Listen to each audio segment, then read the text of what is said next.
El fascismo italiano. La formación del Estado fascista en Italia arrancó en 1922.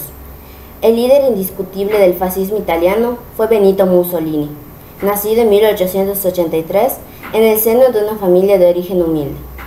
Mediante la acción violenta sobre socialistas, comunistas, anarquistas y en general sobre todo los demócratas italianos, Mussolini logró alcanzar el poder en 1922, creando un régimen totalitario constituido en precedente y modelo de otros tantos surgidos en Europa a lo largo de la década de los 30.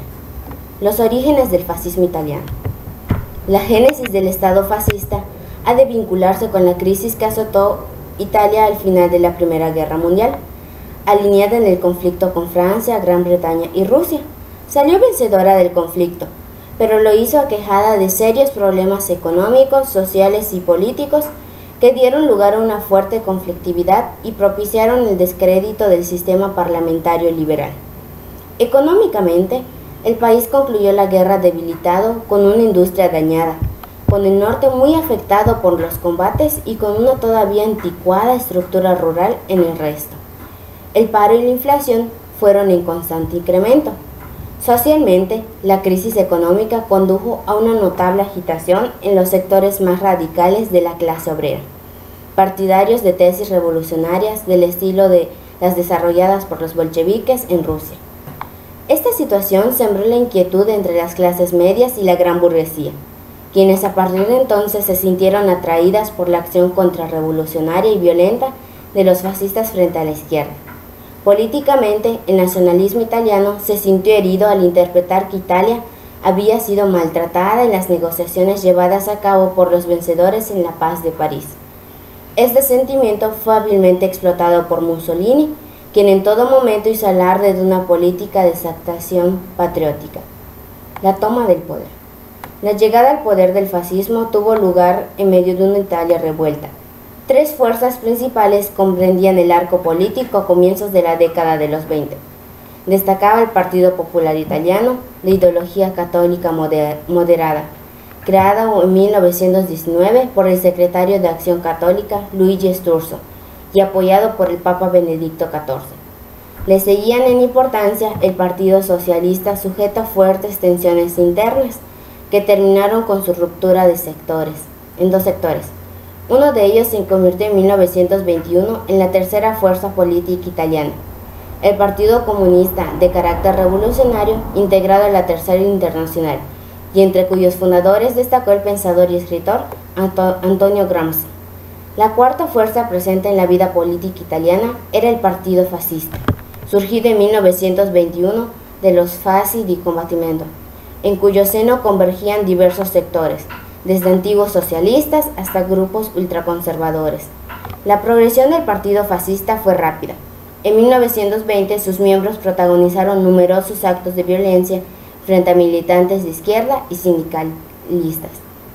En 1922 su presencia en la vida política italiana era ya un hecho, copando numerosos gobiernos de carácter local y provincial y reuniendo en sus filas numerosos simpatizantes procedentes de círculos empresariales, la Iglesia y el ejército. La inestabilidad de la situación política italiana de posguerra propició el ascenso del fascismo. Los trabajadores, organizados en activos sindicatos como el socialista Confederación General Italiana del Trabajo, participaron en importantes movilizaciones que culminaron en una huelga general el 31 de julio de 1922. Esta fue aplastada por la reacción violenta de grupos fascistas que sembraron de víctimas el país. Los grandes propietarios industriales y agrarios, los católicos, los conservadores, atemorizados por las proclamas revolucionarias del izquierdismo más radical, se refugiaron en el profundo anticomunismo de los Fasci.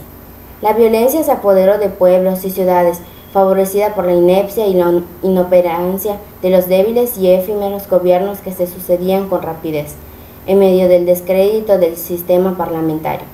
Estos hechos favorecieron que un creciente número de italianos reclamara la acción de un gobierno fuerte y estable. En ese ambiente se produjo el definitivo asalto al poder del fascismo. La oportunidad llegó tras la marcha sobre Roma, organizada en el mes de octubre de 1922. Mediante esa maniobra, los fascistas pretendían forzar la dimisión del gobierno constitucional e imponer el de Mussolini. La marcha sobre Roma movilizó a miles de fascistas de todo el país que se dirigieron desde Nápoles hacia la capital. Ataviados con característicos uniformes, los camisas negras fueron conducidos por Mussolini, que permaneció en Milán a la espera del desarrollo de los acontecimientos. El jefe de gobierno, Luigi Facta, pidió al rey del Estado, el rey Víctor Manuel III, que declarase el estado de sitio para detener la marcha, pero este se opuso a la medida. En las razones de tal decisión posiblemente debió pesar el temor que suscitaba en el monarca el estallido de una revolución socialista y el desencadenamiento de una guerra civil. También influyó en él la desconfianza que sentía por los políticos del Partidario Popular de Sturzo. Por lo demás, la patronal e importantes sectores del ejército simpatizaban de forma abierta con Mussolini.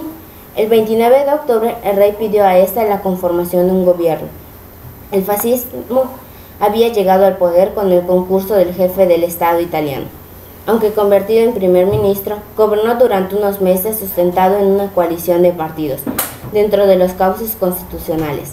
De hecho, su primer gobierno tan solo contó con 4 ministros fascistas. En 1924 se celebraron elecciones generales en un ambiente de tensión y violencia. De 7 millones de votos, algo más de 4 fueron para los fasci, mientras que 3 recayeron sobre la oposición. Sin embargo, aquellos obtuvieron mayoría gracias a una ley electoral aprobada en 1923, según la cual el partido que obtuviese un 25% de los votos se alzaría con una representación de 2/3 partes de la Cámara. Las denuncias en el Parlamento del diputado socialista Giacomo Matteotti de las arbitrariedades y la violencia cometida por los fascistas precedieron a su secuestro y posterior asesinato. Todo indicó que el responsable de tal crimen había sido Mussolini. El escándalo y las protestas que se elevaron desde todos los sectores políticos, la prensa y el extranjero arrinconaron a Mussolini. Diversos sectores de la coalición de gobierno le volvieron la espalda. El Partido Popular de Sturzo e importantes sectores de la Iglesia condenaron el hecho. Los intelectuales y el mundo académico firmaron un comunicado de rechazo. Mussolini fue repudiado internacionalmente y el fascismo estuvo sujeto durante meses a una fuerte crisis que a punto estuvo de costarle el poder. Los diputados de la oposición abandonaron el Parlamento, ya no volvieron a ocupar sus escaños. Pese a su crítica posición, Mussolini conservó el poder gracias a que el rey no lo relevó del gobierno. A partir de entonces, su labor se concentró en silenciar cualquier tipo de oposición. En 1925, suprimió los partidos políticos, los sindicatos y la libertad de prensa. Mandó arrestar a los líderes de izquierda. Centenares de miles de italianos tuvieron que exiliarse y nació el Estado totalitario controlado por un líder fuerte e indiscutible. El asesinato del diputado socialista Matteotti en verano de 1924 conmocionó Italia y provocó una oleada de indignación que se extendió por el mundo político, periodístico y diplomático. Sin embargo, una vez superado el bache del fascismo, se repuso y aceleró la implantación del Estado totalitario, que en 1925 se encontraba ya plenamente conformado. Los campos de actuación del Estado fascista fueron los siguientes. Campo político. El régimen fascista abolió los derechos políticos y los sustituyó por una estructura de carácter corporativo que subordinaba la esencia y la iniciativa individuales al interés nacional. Todo quedaba sujeto al Estado, como Mussolini expresó. Todo en el Estado, nada fuera del Estado, nada contra el Estado. Campo económico. La política económica subordinada la iniciativa privada al interés general, pero, en realidad, favoreció a la gran patronal y a los terratenientes. Potenció el crecimiento económico en torno a la industria pesada y a las grandes empresas. Campo social. Se prohibieron derechos laborales elementales como el de huelga. En 1932 los agentes económicos fueron encuadrados en 22 grandes corporaciones creadas según la actividad económica, dando lugar a unos sindicatos verticales sumamente burocratizados que sustituyeron a los de clase. Campo ideológico. El Estado totalitario fiscalizó todas las facetas del pensamiento, la información y la expresión. Desplegó una férrea vigilancia sobre la educación, a la que encomendó la misión del adoctrinamiento político de niños y jóvenes. Pese a la constante y sistemática exaltación del nacionalismo, el fascismo italiano no desplegó las altas cotas de xenofobia y racismo que alcanzó el régimen nazi en Alemania. Su antisemitismo fue más moderado, aunque se radicalizó a partir de 1938 en un intento de Mussolini por converger con Hitler en el tratamiento del asunto racial.